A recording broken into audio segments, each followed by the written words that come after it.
When Sarah demanded I leave our anniversary dinner, I knew this wasn't about the reservation being late or the wrong table setting. It was about power, a public display of dominance she had perfected over our marriage, not knowing she was about to lose control in the very restaurant she thought she could humiliate me in. The invitation came through text, which should have been my first clue something was wrong. Don't forget our anniversary dinner tonight at Mystique, 7 p.m. sharp. Wear something nice for once. No warmth, no excitement, just another command from a woman who had spent the last 5 years treating our marriage like her personal dictatorship. Before we jump back in, tell us where you're tuning in from, and if this story touches you, make sure you're subscribed, because tomorrow I've saved something extra special for you. Stared at my phone, letting out a slow breath as I sat in my private office, the one Sarah thought was just a cramped storage room above what she dismissively called that little bistro I spent my time at.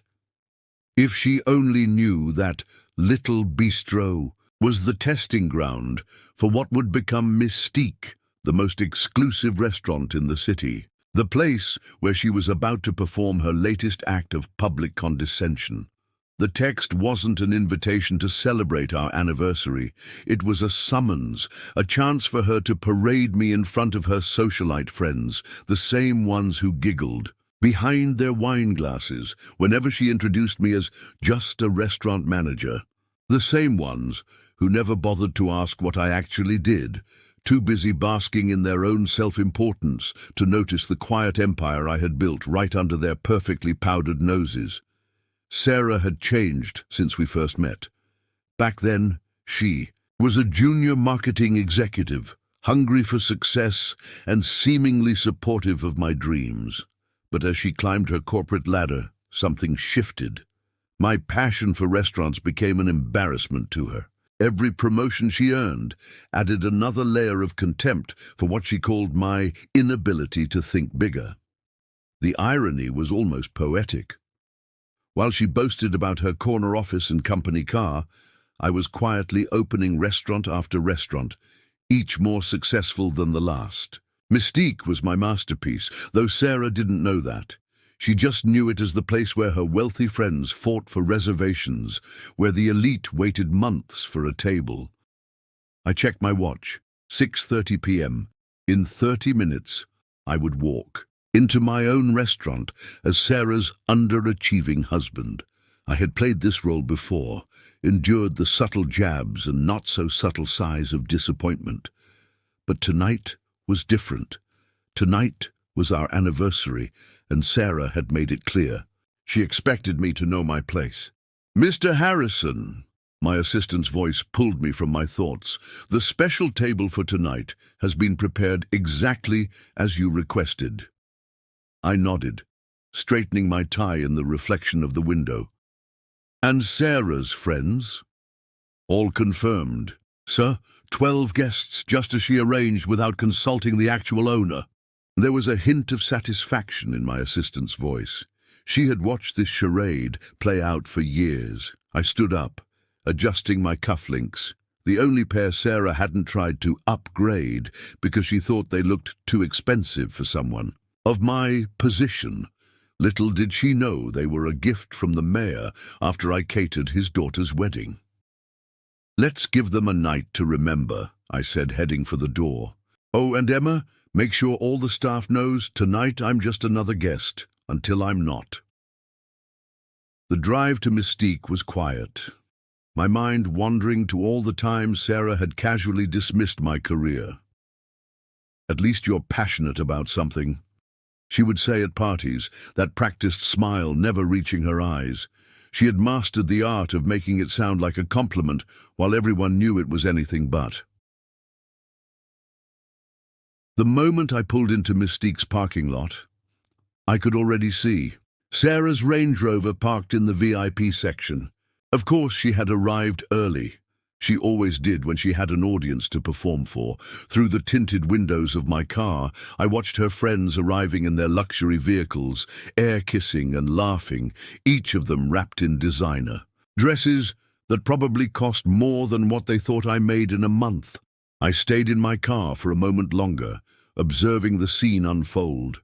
Through the restaurant's floor-to-ceiling windows, I could see Sarah holding court at the center of her social circle. She was wearing the red dress she had bought last week, the one she said was probably too sophisticated for a simple dinner with you, but I have appearances to maintain. The irony of her wearing it to my restaurant wasn't lost on me. 5 years of marriage had taught me to read Sarah's social performances like a well-worn script. Right now, she would be telling her friends how patient she was with me, how she was supporting my little restaurant dreams while she carried the real financial weight of our marriage. It was her favorite narrative, one she had crafted and perfected over years of dinner parties and social gatherings. I could see Miranda, Sarah's best friend and fellow architect of my public humiliation, nodding sympathetically as Sarah probably recounted our latest disagreement, how I had dared to suggest we invest in a new restaurant venture instead of buying the vacation home she wanted in the Hamptons. He just doesn't understand our world, she had told Miranda over the phone last week, not realizing I could hear every word. Sometimes I wonder what I was thinking, marrying someone so limited. The truth about our financial situation was a carefully guarded secret. Sarah assumed the comfortable lifestyle we led came from her executive salary. She never questioned how we afforded our house in the best part of the city, or how I always managed to get reservations at exclusive restaurants. In her mind, these were all results of her connections, her success, her world that she so generously allowed me to inhabit. Taking a deep breath, I checked my reflection in the rearview mirror. The suit I wore was bespoke, Italian-made. Another, details Sarah had missed, too busy assuming everything I owned came from department store clearance racks. She had long since stopped paying attention to the little details about me, too consumed with crafting the image of the successful wife burdened with an underachieving husband. As I stepped out of my car, I caught sight of James, one of my most loyal managers, directing the valet staff. Our eyes met briefly, and he gave me the smallest of nods. Everything was in place. The staff had been briefed, the evening choreographed down to the smallest detail. Tonight would be a performance, but not the one Sarah had planned. Walking toward the entrance, I could hear the growing laughter from Sarah's table. The sound was familiar, the same orchestrated merriment that accompanied every subtle dig at my career, every backhanded compliment about my cute ambitions. I paused at the door, straightening my tie one last time. Through the glass, I could see Sarah's friend Catherine pointing in my direction, whispering something that made the whole table burst into fresh laughter. The maître d' opened the door with a discreet nod. "Good evening, sir," he said, loud enough for nearby tables to hear, but not so loud as to draw attention from Sarah's group. Perfect. We had rehearsed this. Tonight, I was just another guest, another face in the crowd of London's elite dining scene. At least for now, I could hear Sarah's voice carrying across the restaurant. "Oh, there he is, finally. You know how he is with time. Running a small restaurant apparently doesn't teach you about punctuality." More laughter, more knowing looks exchanged between her friends.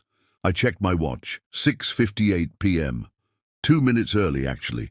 The stage was set. Sarah had gathered her audience, prepared her usual script of subtle insults and condescending remarks. She had chosen Mystique for our anniversary dinner specifically because it was exclusive, because she thought it would highlight the gap between her world and mine. She had no idea she had walked into my theatre, that every waiter, every chef, every staff member was part of my production, not hers. I walked toward the table, watching Sarah's expression shift from public disdain to practiced tolerance. She had perfected that look over the years, the one that said, "I'm putting up with this because I'm the bigger person." If only she knew what was coming. Tonight, her carefully constructed narrative was about to crumble, and I would be there, to watch every moment of its collapse. Sarah didn't stand when I approached the table. She never did anymore, a small power play she had adopted over the years. Preparing and narrating this story took us a lot of time. So if you are enjoying it, subscribe to our channel. It means a lot to us. Now back to the story. Instead, she remained seated, one manicured hand wrapped around her wine glass, the other lazily gesturing to an empty chair at the far end of the table. The message was clear. I was an afterthought, even at our own anniversary dinner. Everyone, she announced, her voice dripping with that familiar condescension. I believe you all remember my husband, not even bothering to say my name. Another calculated slight. Around the table, her friends offered various murmurs of acknowledgement, none quite meeting my eyes. They had become well trained in Sarah's social choreography over the years. I took my assigned seat, noting how she had positioned me as far from her as possible, while still maintaining the appearance of a couple celebrating their anniversary. The table setting was immaculate. I had personally approved every detail, from the hand-pressed linens to the crystal stemware that caught the light from the custom chandeliers above. We were just discussing the new modern art gallery opening next month, Miranda chimed in, shooting Sarah a knowing look. Though I suppose that's not really your scene, is it? The question was aimed at me like a perfectly sharpened arrow. I caught Thomas, Sarah's favorite wine supplier, hiding a smirk behind his menu. Actually, I began, but Sarah cut me off with practiced efficiency. Oh, let's not bore everyone with shop talk from your bistro, she interjected smoothly. Thomas here was just telling us about the exclusive wine tasting he's organizing next week. Invitation only, of course. She emphasized those last words, making it clear I wouldn't be receiving one. The irony almost made me laugh. The exclusive wine tasting was being held in my private wine cellar, 3 floors below where we sat. Thomas had spent 2 hours in my office last week, practically begging for the space. He still had no idea who really owned Mystique, or that his carefully curated wine list had to pass my approval before making it onto our menu. A server approached. Michael, one of my most experienced staff members. I watched with quiet amusement, as Sarah immediately shifted into her important customer persona. We'll start with the 82 Bordeaux, she declared, not bothering to open the wine list. I know the owner personally, and he always keeps a bottle reserved for special occasions. Michael's face remained perfectly neutral, though I caught the slight twitch at the corner of his mouth. I apologize, madam, but I'll need to check if that particular vintage is available tonight. Sarah's expression tightened. She wasn't used to being questioned, especially not here. Perhaps, Thomas interjected, clearly trying to salvage his own reputation as a wine expert. I could recommend something from their reserve list. I helped curate it myself. Another lie. Thomas had suggested wines. I had made the final selections. Every bottle in our cellar had been chosen by me, though Sarah and her friends would have scoffed at the very idea. I watched as Sarah's carefully maintained composure cracked slightly.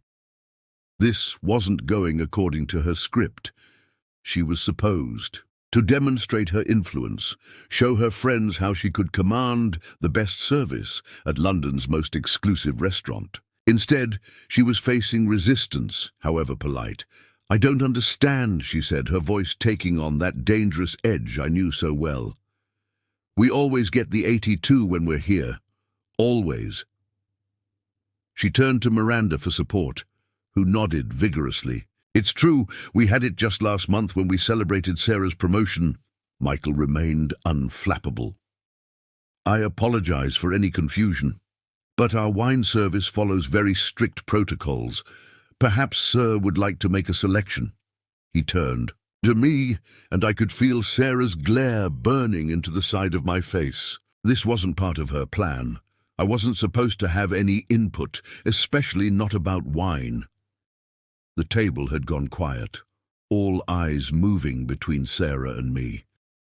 The tension was exquisite, thick enough to cut with one of our handcrafted steak knives. I could see Sarah's mind working, trying to figure out how to regain control of the situation without causing a scene. I picked up the wine list, taking my time to peruse its pages. Every label, every vintage, every price point had been personally selected by me, though to Sarah and her friends, I was just a simple restaurant manager who couldn't possibly understand the complexities of fine wine. I let my fingers trail over the wine list's leather-bound cover, taking my time as the tension around the table grew heavier with each passing second. Sarah's perfectly manicured nails drummed against the tablecloth, a telltale sign of her mounting irritation that I had learned to recognize over the years. "Perhaps," I suggested, my voice deliberately casual, "we could try the Chateau Latour 1959? Sarah's head snapped up, her eyes narrowing.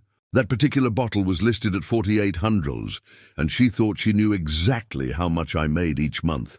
This was a direct challenge to her carefully constructed narrative. "Don't be ridiculous," she cut in sharply, her social mask slipping. "For just a moment. We both know you can't afford that." The table went quiet, her friends suddenly very interested in their menu cards. Even Thomas, who had been so eager to showcase his wine expertise moments ago, seemed to shrink in his chair. But Michael, my faithful server, didn't miss a beat. "Excellent choice, sir. I'll have that brought up right away." Sarah's face flushed red, a color almost matching her designer dress. This wasn't how things were supposed to go. In her script, I was supposed to sit quietly while she orchestrated the entire evening. "No," she said firmly, her voice carrying that executive tone she used in board meetings. "We will not be ordering that wine. In fact," she turned to Michael, "please give us a moment. My husband seems to have forgotten himself tonight." The dismissal in her voice was clear, but Michael didn't move. Instead, he looked at me, waiting for confirmation. Miranda, ever eager to support Sarah's power plays, let out an exaggerated sigh. "Oh, darling," she cooed, patting Sarah's hand. "It must be so exhausting, always having to manage these situations." The word situations hung in the air like a poisoned arrow aimed directly at me. "Actually," Thomas interjected, trying to salvage what he thought was his professional reputation, "the 59 Latour is an exceptional choice, though perhaps something more accessible might be more appropriate for tonight." The condescension in his voice was thick enough to spread on toast. Sarah seized on this lifeline. Yes, exactly. Something more appropriate for everyone's comfort level. She emphasized the last two words while giving me a look that clearly said, "Know your place." It was a look I had seen countless times over the years. At dinner parties, social gatherings, any time she felt I was stepping out of the neat little box she had placed me in. I could feel the eyes of my staff watching from their positions around the restaurant. They had witnessed scenes like this before, wealthy patrons trying to assert their dominance, thinking they knew more about wine, food, or fine dining than the simple restaurant workers. But tonight was different. Tonight they were watching, their owner being deliberately humiliated by his own wife. "You know," Sarah continued, her voice taking on that public speaking tone she used when she was about to make an example of someone, "this is exactly what I was telling you all about earlier. Some people just don't understand the complexities of fine dining. They see an expensive wine and think that's all there is to it." She laughed, that practiced, melodious laugh she used at corporate events. "It's rather like letting a child loose in a candy store with a credit card." The table responded with polite laughter, though I noticed Rachel, Sarah's newest friend, looking uncomfortable. She was still new enough to the group to not be completely desensitized to Sarah's casual cruelty. Her eyes darted between Sarah and me, perhaps wondering how a marriage could survive such public displays of contempt. "Well," I said, carefully folding the wine list and handing it back to Michael, "why don't you enlighten us all about the complexities of fine dining, Sarah?" I'm sure everyone would love to hear your expertise. There was a challenge in my voice that I didn't bother to hide. For the first time that evening, Sarah looked slightly uncertain. I don't have to prove anything, she replied. But there was a defensive edge to her voice now. Unlike some people, I actually belong in places like this. I understand the etiquette, the protocol. She gestured around the restaurant, at the crystal chandeliers I had personally selected, at the hand-painted murals I had commissioned, at the perfectly spaced tables I had arranged. Michael still stood there, the wine list in his hands, waiting. In the 5 years he had worked for me, he had never seen me allow anyone to speak to me this way. But tonight was different. Tonight was about letting the situation play out to its inevitable conclusion. About letting Sarah build her performance to its peak. Before the curtain finally fell, the evening progressed like a well-rehearsed play, each act more tense than the last. Sarah had recovered from the wine list incident and was now holding court, regaling her friends with stories of her latest corporate triumph. Each anecdote was carefully crafted to emphasize the contrast between her world and mine, between her success and what she perceived as my stagnation. "You should have seen the deal I closed last week," she was saying, swirling her wine with practiced elegance. £10 million, just like that. She snapped her fingers, and I noticed how she glanced at me from the corner of her eye, making sure I was registering the magnitude of her success. Of course, some people might find those numbers intimidating. Not everyone is cut out for the corporate world. I sat quietly, watching the head chef approach our table. Jacques, a man who had earned 2 Michelin stars under my guidance, stood with perfect posture as he addressed our table. "Good evening, ladies and gentlemen. I hope you don't mind, but I've taken the liberty of preparing some special courses for tonight's celebration." Sarah's eyebrows shot up. "Oh, and who authorized that? I had already planned the menu." There was that edge in her voice again, the one that appeared whenever she felt her control slipping. Jacques simply smiled, his eyes flickering briefly. "To me, before returning to Sarah, it's a new policy for our most distinguished guests," he replied smoothly. "I hope you'll find the selections illuminating." With that cryptic remark, he nodded and returned to the kitchen. Sarah's face had that pinched look she got whenever things didn't go exactly according to her plan. "Well," Miranda chimed in, clearly trying to help Sarah regain her footing, "it's sweet that they're trying to impress you, Sarah, though I do hope they know what they're doing. Remember that disaster at that little place your husband used to work at? What was it called again?" Sarah's lips curved into a smirk. "Oh God, don't remind me. It was mortifying. They served overcooked fish to my entire board of directors. I've never been so embarrassed." She shook her head, the diamonds in her ears catching the light. "That's what happens when you let amateurs play at fine dining." The first course arrived, carried by a team of servers moving with military precision. As they placed the plates in front of each guest, I watched Sarah's expression carefully. The dish was one of my personal creations, a delicate composition of hand-dived scallops, cucumber consommé, and golden caviar. It was a dish that had earned Mystique its 3rd Michelin star, though Sarah didn't know that yet. "This," Jacques announced, returning to the table, "is our chef's signature scallop dish. The recipe is quite personal to the owner." He caught my eye for the briefest moment, and I gave him the slightest nod. The game was beginning in earnest now. Sarah studied the plate with the critical eye she reserved for anything she thought beneath her standards. "It's certainly interesting," she said, her tone making it clear that interesting wasn't a compliment, "though perhaps a bit ambitious for a place like this. Don't you think, Thomas?"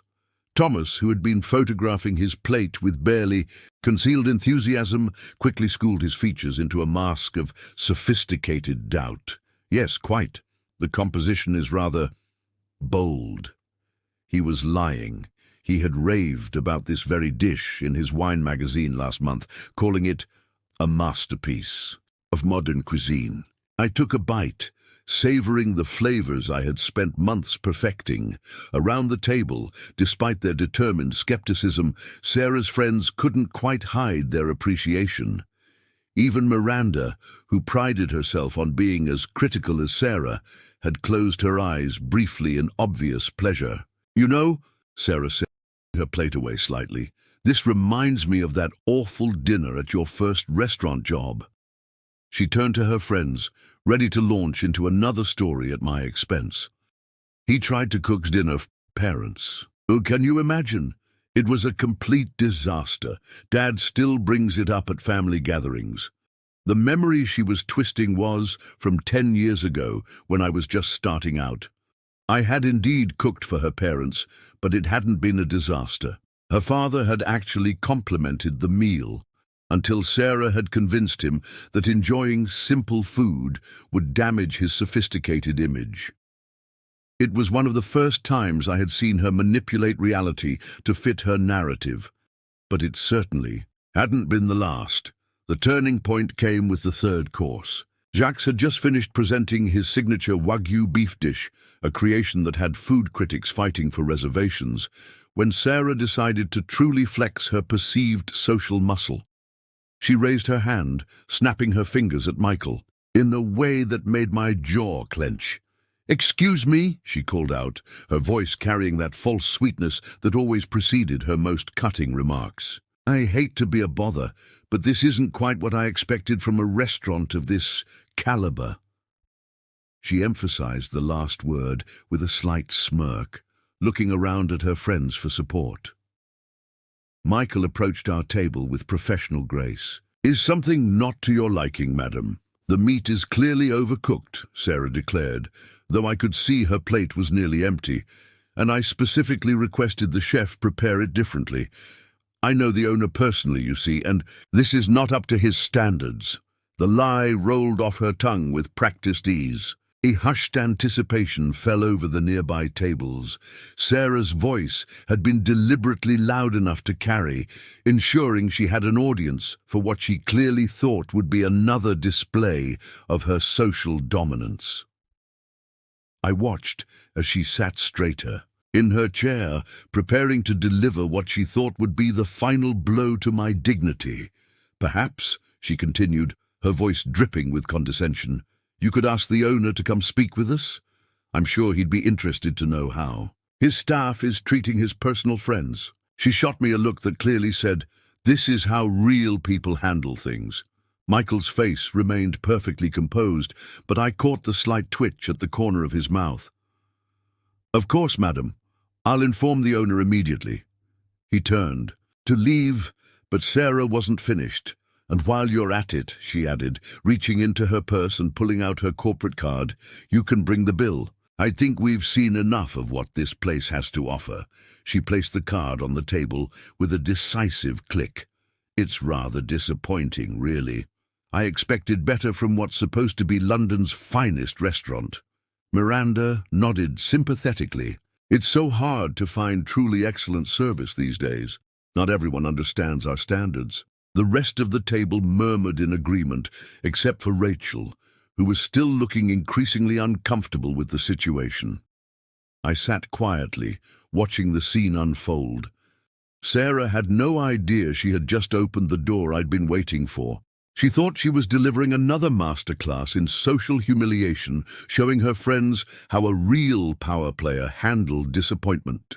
"Actually," I said, speaking for the first time in several minutes, "I don't think that will be necessary." Sarah's head whipped around, her eyes narrowing at my intervention. This wasn't part of her script. "Excuse me?" she said, her voice sharp.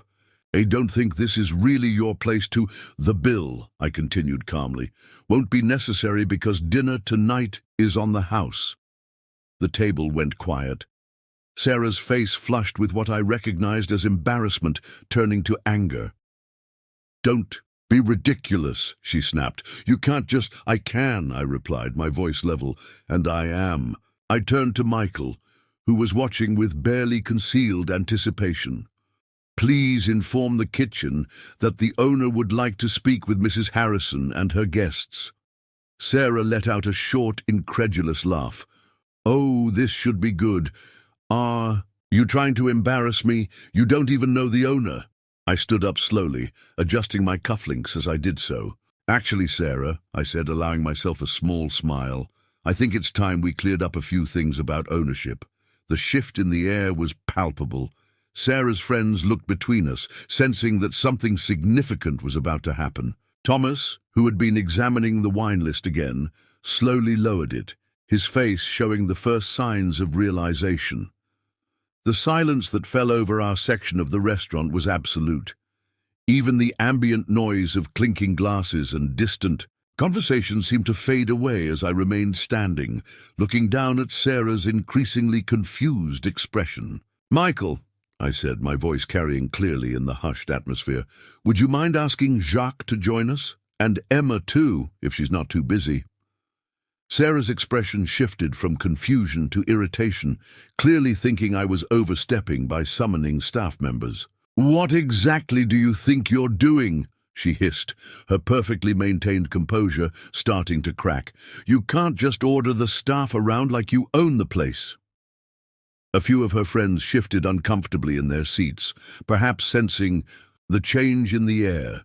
Within moments, Jacques appeared at our table, followed by Emma, my assistant, who Sarah had always dismissed as that girl from the bistro. They stood quietly, waiting. Sarah looked between them, her irritation growing visibly.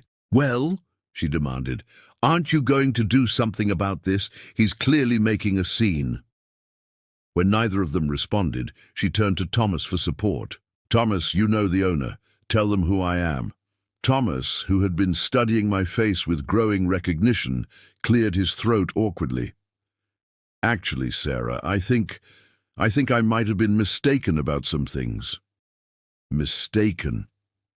Sarah's voice rose slightly. "What are you talking about? You've done wine tastings here for years. You told me just last week about your meeting with the owner to discuss the new wine list." "The wine list," I interjected smoothly, "that I personally approved last Tuesday." I turned to Thomas, whose face had gone pale. "Though I have to say, Thomas, your suggestion about the California Reds was quite innovative. I'm glad we included them." The color drained from Sarah's face as the implications of my words began to sink in. Her eyes darted between me and the staff members standing at attention, their respectful gazes fixed on me rather than her. "This is absurd," she said, but her voice had lost its earlier confidence. "You're just trying to embarrass me." "Emma," she snapped, turning to my assistant, "I want to speak to your actual boss right now." Emma's professional mask cracked slightly as she allowed herself a small smile. "You are speaking to my boss, Mrs. Harrison. Mr. Harrison has owned Mystique since its opening 3 years ago, along with our other 5 restaurants across London." The silence that followed was deafening.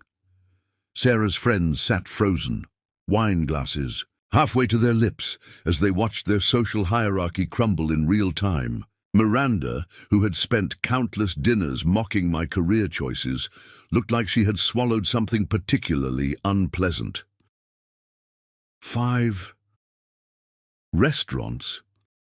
Sarah's voice was barely above a whisper.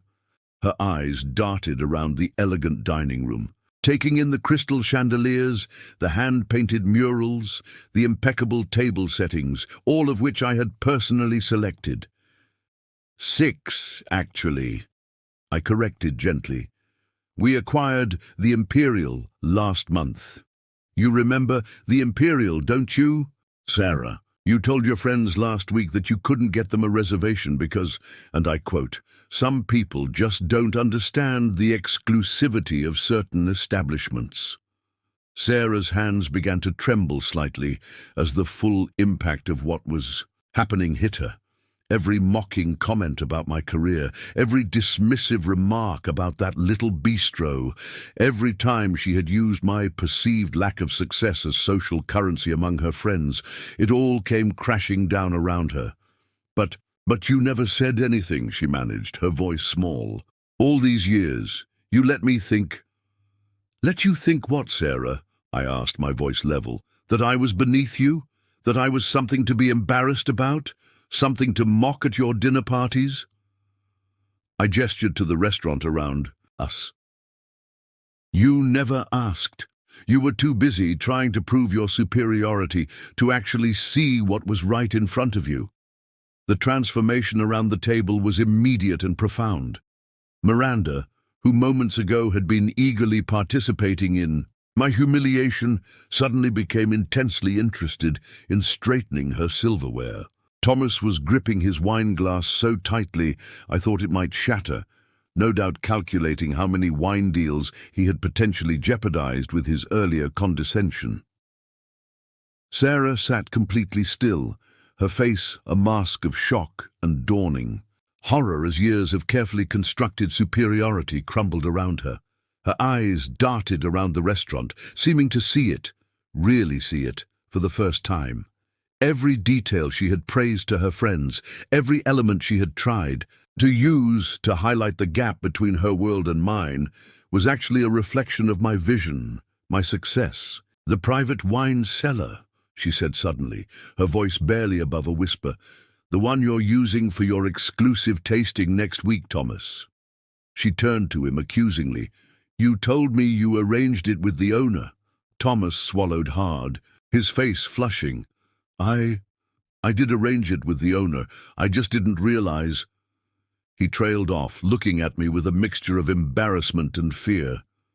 Mr. Harrison, I can explain. No need, I said calmly, adjusting my cufflinks, the ones Sarah had sneered at just last week, suggesting I should upgrade to something more appropriate for her corporate events.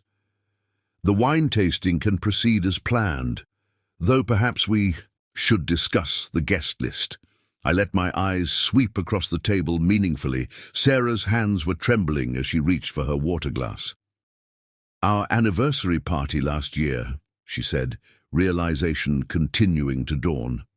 When you insisted on having it at that new place in Mayfair, that was mine? Yes. I smiled slightly. Just like the Christmas party venue you chose for your office last December, and the rooftop restaurant where you celebrated your promotion in March. Each word seemed to hit her like a physical blow. You have excellent taste in restaurants, Sarah, at least when you're trying to impress people who aren't your husband. Rachel, who had been quiet throughout the evening, suddenly let out a small laugh. When everyone turned to look at her, she quickly covered her mouth. I'm sorry, she said, not sounding sorry at all. It's just, Sarah, you spent 20 minutes earlier telling us how your husband couldn't possibly understand the complexities of fine dining. The irony hung heavy in the air. Sarah's face flushed deep red as she remembered her own words from earlier in the evening. Every cutting remark, every dismissive comment, every moment of carefully crafted condescension had been witnessed by my staff, by people who knew exactly who I was and what I had built. Ladies and gentlemen, Jacques announced, his timing impeccable as always, the kitchen has prepared a special dessert course for tonight's celebration. The way he emphasized the last word made it clear that the celebration had taken on a very different meaning. I don't think that will be necessary, Sarah said quickly, her voice strained. She began gathering her things, clearly desperate to escape the situation. But I wasn't finished yet. Oh, but I insist, I said, my voice carrying that quiet authority that had built this restaurant empire. After all, it's our anniversary, and I think we've all learned something valuable about assumptions tonight, haven't we? Sarah froze, halfway out of her chair, caught between her desire to flee and her fear of causing an even bigger scene. Around the table, her friends sat in uncomfortable silence, no doubt realizing that their own social standing had just taken a significant hit. The dessert, Jacques continued smoothly, is a special creation Mr. Harrison designed himself. We call it humble pie. The subtle dig wasn't lost on anyone at the table. Sarah slowly sank back into her chair, looking as though she'd rather be anywhere else in the world. as the dessert plates were placed before each guest. The tension at tea. The table had reached an almost unbearable level. Sarah sat rigidly in her chair, her eyes fixed on the artistically plated dessert in front of her, a complex creation of dark chocolate, gold leaf, and spun sugar that I had spent months perfecting. Under different circumstances, she would have been photographing it for her social media, bragging about having secured a table at London's most exclusive restaurant. "You know what's interesting about this dessert?" I said, breaking the heavy silence. "It was inspired by our first date." Sarah's head snapped up, her eyes meeting mine for the first time since the revelation. "Remember that little chocolate shop in Notting Hill? The one where you said you'd never judged anyone by their wallet?" The memory hung between us like a physical thing. Sarah's friends shifted uncomfortably in their seats, suddenly very interested in their desserts. They had all heard different versions of our origin story over the years, each one carefully edited by Sarah to maintain her narrative of having settled for me. "That was different," Sarah said quietly, her voice lacking its usual confidence. "We were different then." "Were we?" I asked, genuinely curious. "Or did you just decide I was different once you got that first promotion? When did I stop being your partner and start being your pet project, Sarah?" Miranda, ever unable to read the room, attempted to intervene. "Now, let's not get dramatic." "Dramatic?" I cut her off smoothly. "Like hosting dinner parties where you and Sarah spend the evening making subtle jabs about my career, or like the time you both spent an entire evening explaining to your business associates how Sarah was so brave for staying with someone so clearly beneath her social station." Miranda's face flushed deep red as she remembered that particular evening. She had been particularly vocal that night, fueled by expensive wine. Wine from my cellar, though she hadn't known it at the time. "I never meant," Sarah started, then stopped, seemingly realizing there was no way to justify her behavior. "Why didn't you tell me?" she finally asked, her voice small. "Would it have mattered?" I replied, watching her carefully. "Would knowing I owned this place have made you respect me more? Because respect, Sarah, isn't something that should come with a price tag." Thomas, still trying to salvage something from the evening, cleared his throat. "Mr. Harrison, about the wine selection earlier—" "Not now, Thomas," I said firmly, not taking my eyes off Sarah, "though we should definitely discuss your habit of claiming personal friendship with an owner you'd never met. Rather unprofessional. For a wine consultant, don't you think?" The silence that followed was deafening. Sarah stared at her untouched dessert, her carefully manicured fingers tracing patterns on the tablecloth. The woman who had walked into the restaurant an hour ago, confident in her social superiority, had been replaced by someone who looked lost, unsure of her place in a world that had suddenly shifted beneath her feet. "6 restaurants," she said, finally more to herself than to me. "All this time, while I was telling everyone you were just—" She trailed off, unable to finish the sentence. "Just what, Sarah?" I pressed, my voice gentle but firm. "Just a restaurant manager? Just someone who couldn't match your ambition? Just an embarrassment at your corporate events?" Each question seemed to hit her like a physical blow.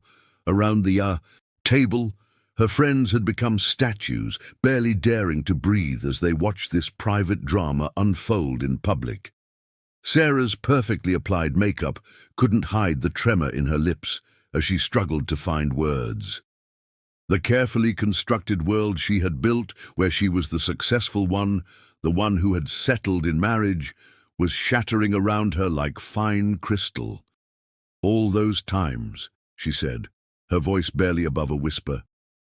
"When you offered to help with my corporate events, when you suggested venues for client meetings." She trailed off, the full implications of her past dismissals finally hitting her. "You mean like last month?" I replied calmly. "When you told your board of directors that you'd handle the venue for their annual meeting. How did you phrase it?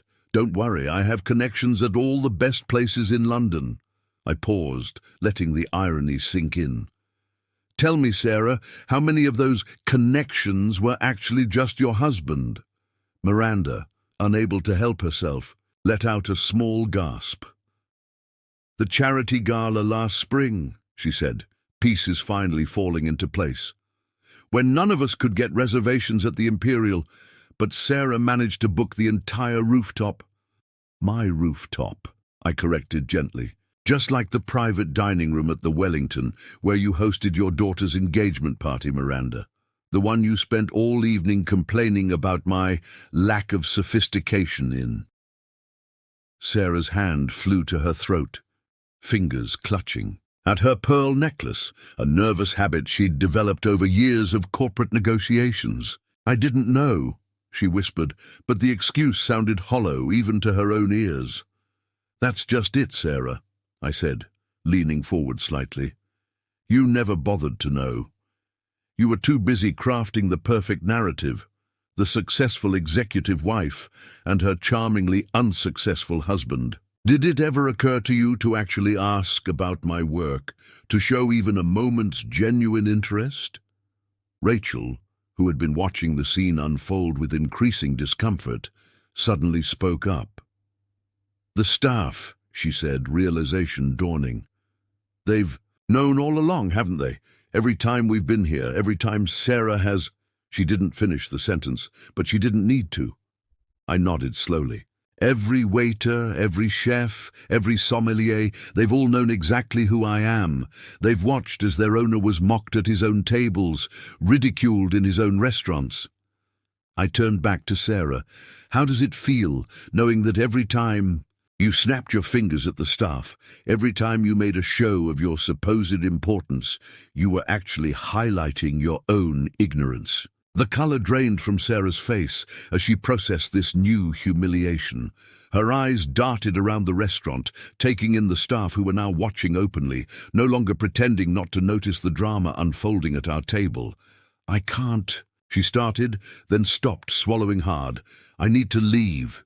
She began gathering her things, her movements jerky and uncoordinated, so different from her usual graceful confidence. Of course, I said, standing. Though before you go, there's one more thing. I reached into my jacket pocket and pulled out an envelope, placing it carefully on the table between us. Consider it my anniversary gift. Sarah stared at the envelope, as if it might bite her. What is it? She asked, though from her tone I suspected she already knew. Divorce papers, I replied quietly. Because while you might not have known who I really was these past years, I've learned exactly who you are, and I deserve better than someone who measures their love by the size of their partner's perceived bank account. The envelope sat between us like a physical manifestation of every dismissive comment, every condescending smile, every moment of carefully crafted humiliation Sarah had orchestrated over the years. Her perfectly manicured fingers hovered over it, trembling slightly in the soft lighting of the restaurant she had chosen specifically to showcase her superiority. Divorce? The word came out as barely more than a whisper. You can't be serious. But looking into my eyes, she must have seen that I was deadly serious. The confident executive mask she wore like armor cracked completely, revealing the panic underneath. Actually, I said, my voice steady, I've never been more serious about anything in my life, except perhaps building this restaurant empire you've spent years mocking. I gestured to Jacques, who appeared instantly at my side. Please ensure Mrs. Harrison's card isn't charged for tonight. Consider this my treat, one last dinner for the road. Sarah's friends had begun gathering their things, eager to escape the wreckage of their carefully maintained social hierarchy. Miranda, who had been Sarah's most loyal supporter in belittling me, couldn't seem to decide whether to stay or flee. Thomas was already halfway out of his chair, no doubt mentally calculating how many wine contracts he had just lost. You can't just... Sarah started, then stopped, seeming to realize that I very much could. What about everything we've built together? The irony of her words wasn't lost on anyone at the table. Built together? I couldn't help but laugh, though there was no humor in it. Sarah, you've spent our entire marriage tearing me down. The only thing you've built is an elaborate fiction about who I am. Or rather, who you needed me to be to feel superior. Emma approached the table with perfect timing, carrying a folder. Sir, the car is ready whenever you'd like to leave, and I've taken the liberty of having your things moved from the house to the penthouse above the Wellington. Sarah's head snapped up. The Wellington penthouse? But that's the most exclusive. Her voice trailed off as another piece of the puzzle fell into place. The luxurious penthouse she had tried and failed to secure for her company's VIP clients belonged to me. Just like everything else she had used to measure her social status. You know what the saddest part is? I said, standing and adjusting my cufflinks, the ones she had sneered at just hours ago. I actually loved you, the real you, the one I met years ago before success turned you into this. I gestured vaguely at her designer dress, her perfect makeup, her carefully crafted image of superiority. I can change, she said quickly, desperation creeping into her voice. Now that I know, we can start over. I'll be different. But we both knew it was too late. The damage had been done, one cutting remark, one dismissive gesture at a time. No, Sarah, I replied gently, you can't change who you've become. And more importantly, I don't want you to. Because the woman sitting here tonight, the one who spent years taking pleasure in humiliating her husband, that's who you really are. The mask just finally slipped. I turned to address her shell-shocked friends. Ladies, gentlemen, thank you for joining us this evening. Consider your tabs settled. I paused, allowing myself a small smile. Though I'm afraid I'll have to revoke your standing reservations at all my establishments. I'm sure you understand. The impact of this statement hit them like a physical blow. In London's high society, losing access to the city's most exclusive restaurants was social suicide. Sarah's carefully curated friend group would soon discover just how many doors would close once word got out about tonight's events. David, please. Sarah made one last attempt, reaching for my hand across the table. We can fix this. Let me make it right. I stepped back beyond her reach, physically and emotionally. Goodbye, Sarah. I hope you enjoy your last meal at Mystique. Though, I added, allowing myself one final moment of irony, I suppose you never really appreciated what was on your plate to begin with. With that, I turned and walked away from the table, from the woman who had spent years trying to make me feel small, from the life I had outgrown. Behind me, I could hear the muffled sobs, the scraping of chairs as her friends made their excuses, the collapse of a social empire built on false assumptions and casual cruelty. Emma fell into step beside me as I headed toward the exit. Should I cancel Mrs. Harrison's standing reservations at all the restaurants, sir? Yes, I replied, feeling lighter with each step. And Emma, send a bottle of our finest champagne to the kitchen staff. They've earned it after years of watching this performance. As I stepped out into the London night, I could hear the whispers already starting, the story beginning to spread through the dining room. By tomorrow, Sarah's carefully constructed world would be in shambles, her social currency worthless in the very circles she had worked so hard to impress. But I felt no satisfaction in her downfall, no pleasure in the revenge, served as elegantly as the dishes she had barely touched. Instead, I felt something I hadn't experienced in years: freedom. Freedom from pretense, from constant belittlement, from a marriage that had become nothing more than an exercise in endurance. The night air was crisp, carrying the promise of new beginnings. Behind me, Mystique's lights illuminated the street, a beacon of the success I had built, while Sarah was too busy looking down her nose to notice. Tomorrow would bring changes, challenges, perhaps even regrets. But tonight? Tonight, I had finally served the truth, and it had tasted sweeter than any dish on our menu. Up next, you've got two more standout stories right on your screen. If this one hit the mark, you won't want to pass these up. Just click and check them out. And don't forget to subscribe and turn on the notification bell so you don't miss any upload from us.